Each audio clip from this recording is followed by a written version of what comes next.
Shalom Uvrachá.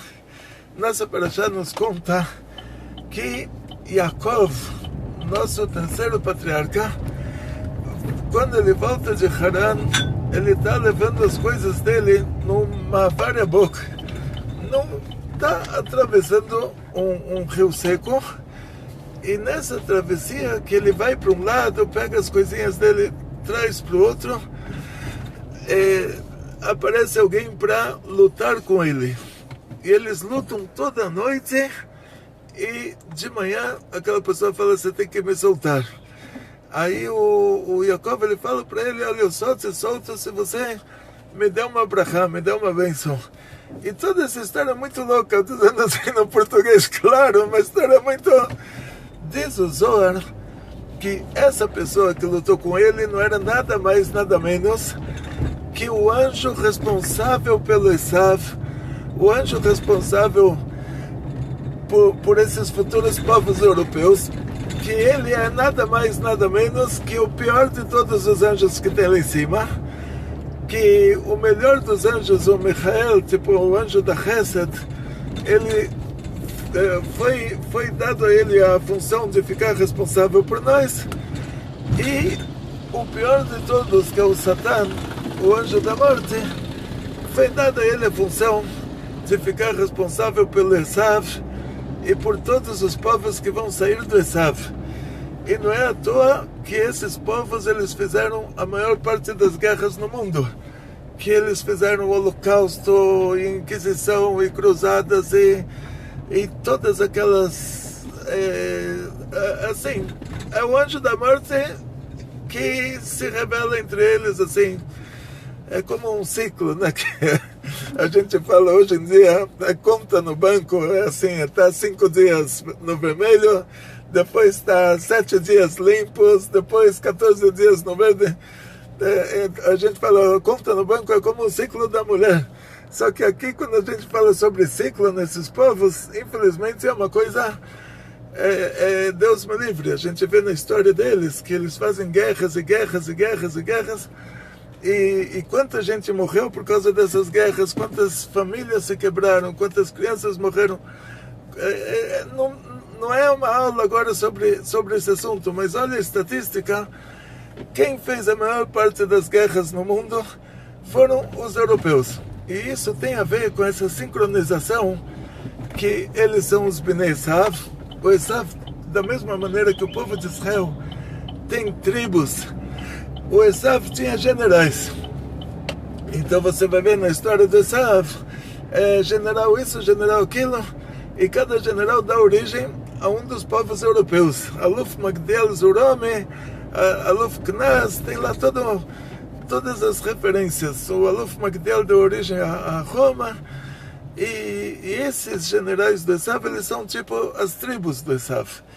E todos eles têm uma sincronização. A alma do Esav é a alma geral deles, sincronizada com esse anjo lá em cima, que repassa para eles a fartura de cima para baixo. E a história com esse anjo começa no paraíso, e porque Yaakov agora tinha que lutar contra o anjo, e nenhum dos nossos patriarcas tinha que lutar contra o anjo, e no caso do Yaakov isso aconteceu. Diz o Zohar que Yaakov, ele é a retificação do Adam Rishon, do primeiro homem, nível Neshama. O que quer dizer nível Neshama? Quer dizer assim, o primeiro homem, ele fez 3 coisas erradas, que são 3 coisas que tem que morrer e não fazer. Uma delas foi assassinatos. Deus falou para ele: se ele come a fruta da árvore do bem e do mal, ele vai morrer, ele vai fazer com que o mundo inteiro morra. Então ele causou isso.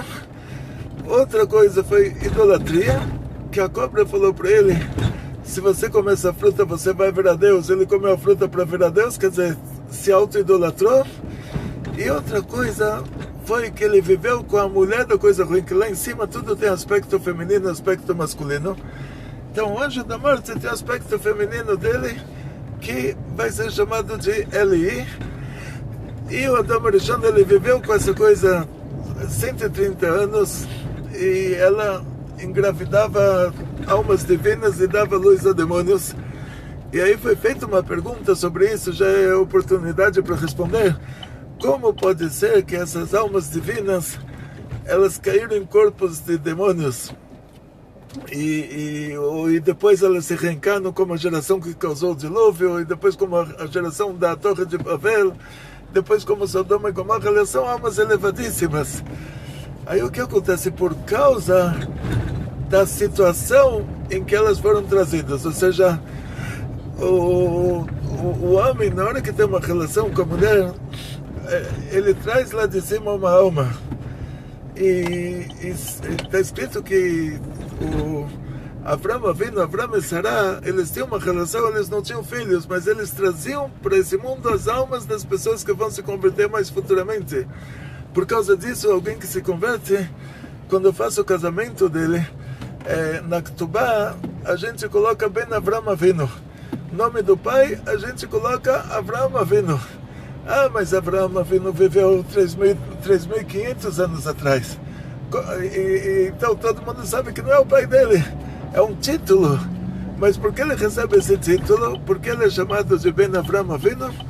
Por causa desse motivo que Avram e Sará, na hora que eles tinham uma relação, que eles não tiveram filhos, só tiveram Yitzhak, nas outras relações, eles trouxeram para esse mundo as almas dessas pessoas que vão se converter futuramente. São as almas dos Gerim. Então, no caso de Adam Rishon, ele trouxe essas almas divinas em forma a Eli engravidou essas almas divinas, mas deu luz a demônios.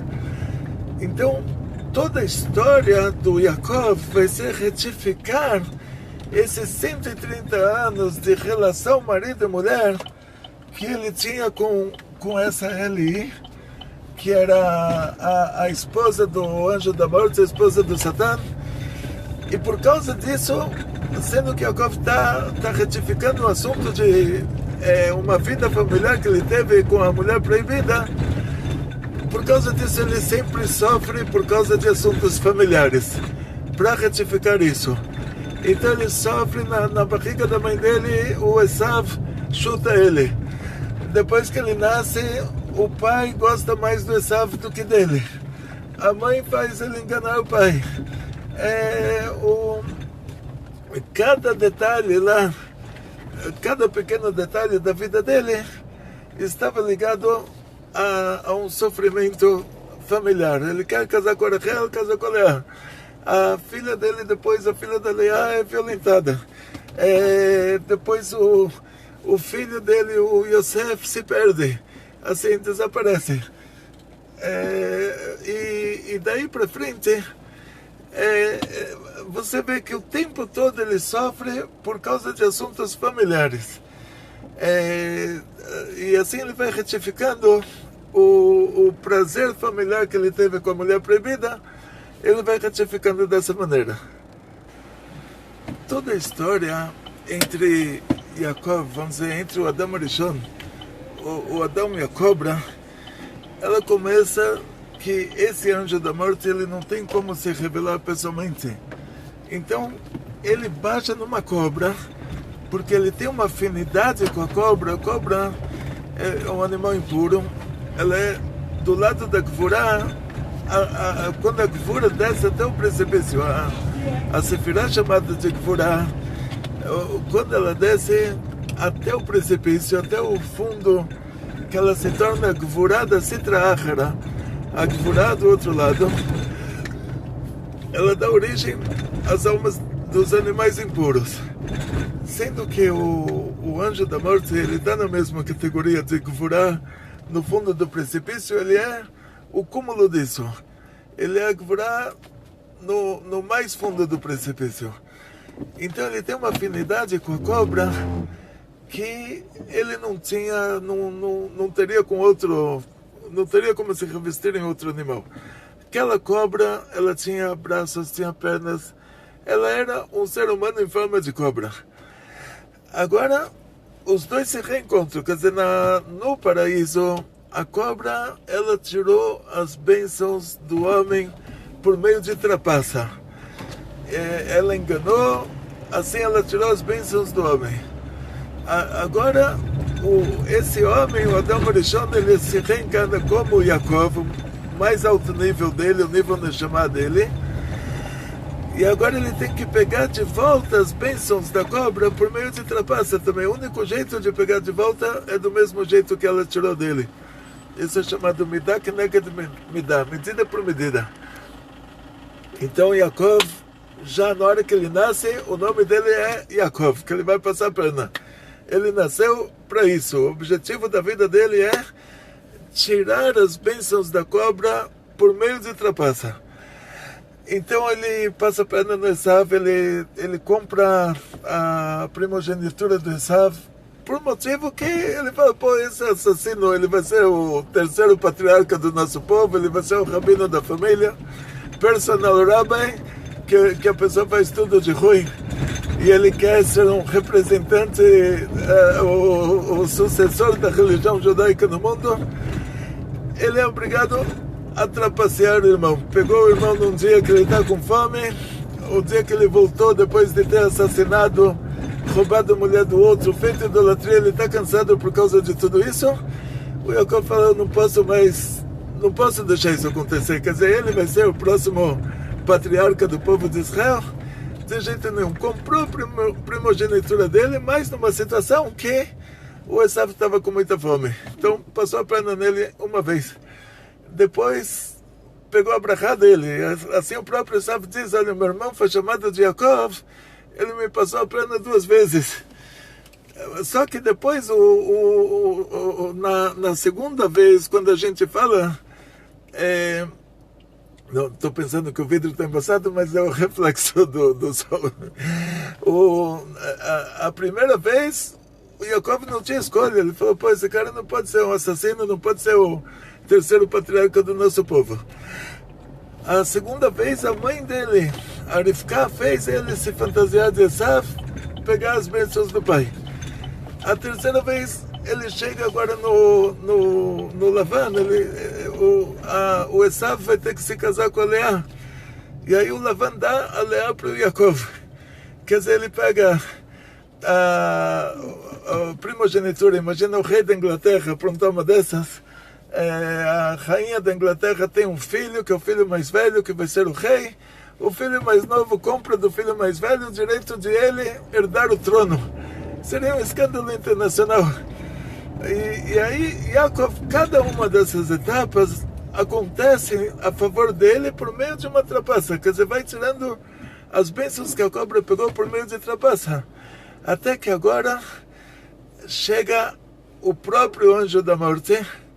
Ele baixa, diz o Zohar, e na hora que o anjo entra na dimensão do nosso mundo, ele recebe um corpo material. Ele próprio dá origem a um corpo material. Tipo, ele faz o próprio corpo material que ele precisa. Só que qual é o problema com isso?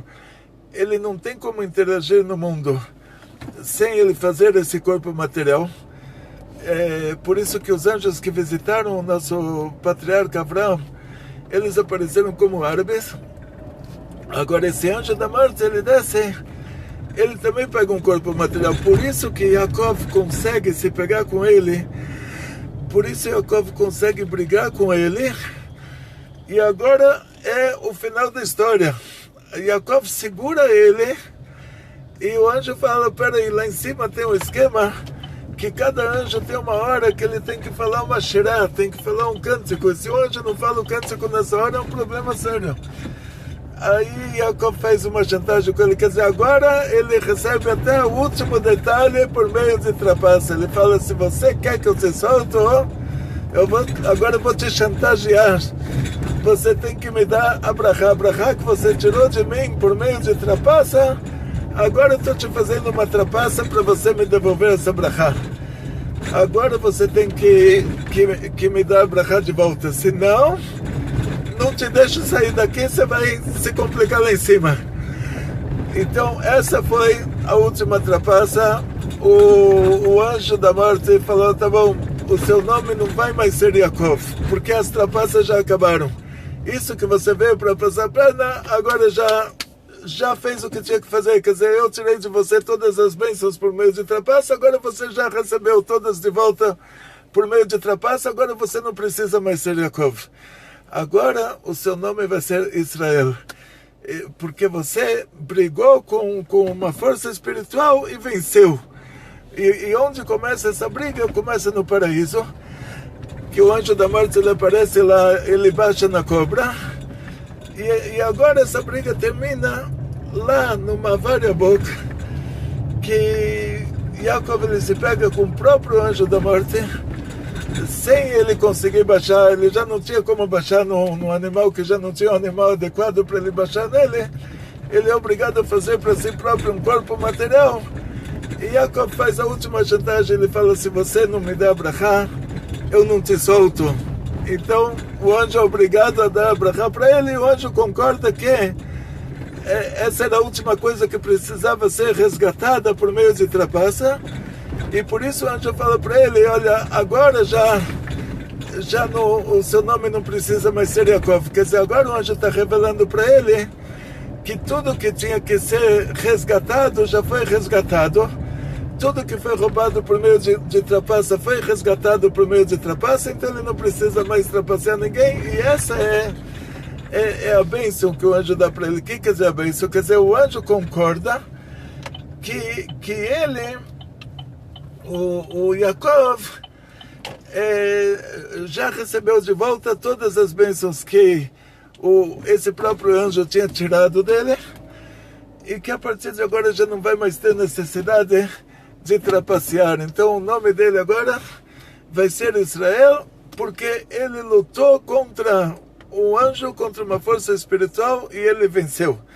Quer dizer, terminou a história do Yaakov, que nasceu Yaakov, para receber de volta por meio de trapaça as bênçãos que foram tiradas por meio de trapaça, e agora ele deixa de ser Yaakov, ele se torna Israel, ele recebe esse upgrade, ele terminou, vamos dizer assim, em poucas palavras, essa missão que ele tinha no mundo, essa missão ele já terminou, isso ele já fez. A continuação da história, Yaakov ele se encontra com Esav, o Esav faz as pazes com ele. E daqui a gente aprende uma coisa interessante, que antes de acontecer uma coisa aqui embaixo, a coisa acontece no parâmetro espiritual. Sendo que Yaakov ele venceu o anjo do Esav lá em cima, o Esav aqui embaixo reconciliou com ele. Ou seja, assim, sendo que o anjo do Yaakov lá de cima se materializou aqui embaixo, e Yaakov venceu o anjo de cima, mesmo que ele venceu aqui embaixo, mas ele venceu o anjo de cima, o Esav se reconciliou com ele.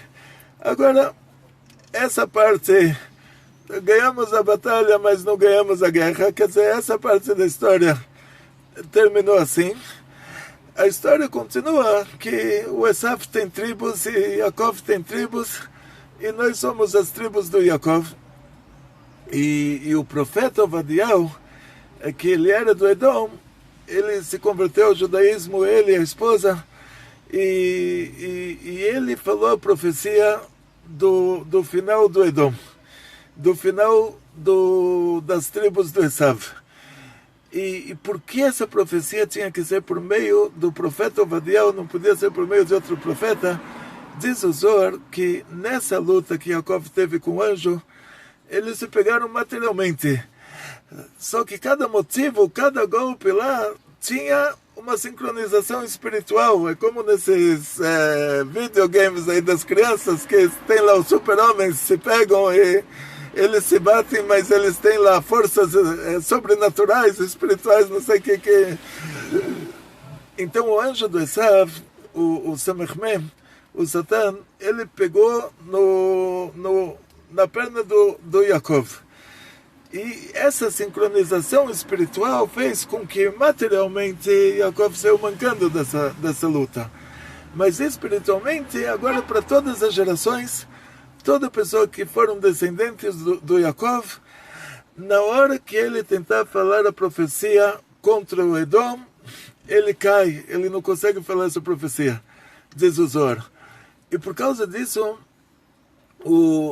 E o profeta antigo, a profecia, não é uma previsão do que vai acontecer. Não é que o profeta está relatando o que já vai acontecer. Se o profeta não baixa a profecia, não incorpora a profecia, não repassa ela nesse mundo, a profecia não acontece. Ela só acontece se o profeta incorporar ela. Tinha um caso do profeta Elisha, com uma profecia relacionada à água no deserto. Depois eu conto para vocês uma aula inteira sobre esse assunto, que o profeta estava triste, então a profecia não pairava sobre ele. Se a profecia não pairava, todo mundo ia morrer de sede, que ela não ia acontecer. Então ele pediu para trazer alguém para tocar uma música para ele ficar alegre. Aí a profecia pairou, aí ele falou a profecia, aí a água apareceu.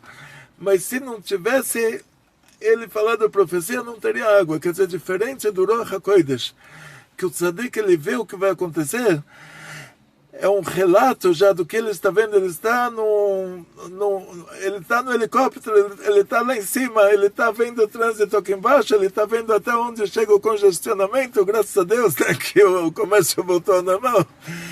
Então, a profecia é diferente. O profeta tem que incorporar a profecia para que ela aconteça. Ele incorpora a profecia do mundo espiritual, repassa ela para o mundo material. Então, nenhum profeta judeu conseguiu fazer essa profecia para o término do Edom, dos Bnei Esav. Somente um profeta que ele é um próprio do Edom, o próprio dos Bnei Esav, que ele se converteu ao judaísmo. Então, nele o anjo do Esav não mexeu, porque ele veio do próprio Esav. Então, o profeta Ovadiah, ele pode falar a profecia do término do Edom, por causa que ele próprio veio do Edom. Então daqui a gente vê duas coisas, que quando alguém do Edom se converte, ele não está nessa classificação de término do Edom, porque aí ele já se torna um judeu. Só que aí ele tem uma vantagem que o próprio judeu não tem. Então o profeta Ovadiah, por um lado, a profecia do Edom não afetaria ele próprio, porque ele já não era mais Edom, ele já virou judeu. Por outro lado, ele tem uma vantagem que o outro judeu não tinha. Então, por meio dele, ele era a única pessoa que podia falar essa profecia contra Edom. Uma coisa assim, um detalhe muito interessante. Então, Tzlachá, Briut, Parnassá Beshefa, muito sucesso, muita saúde, muito dinheiro, muitas felicidades. Não se esqueça de se inscrever no nosso canal. Dá um joinha, escrever um comentário, porque vocês não sabem como que isso é importante para a gente conseguir divulgar mais. Aí o YouTube manda a nossa aula para mais pessoas. Aí no mérito de vocês, outras pessoas conseguem estudar também. Hatzlachá, Briut, Parnassá Beshefa,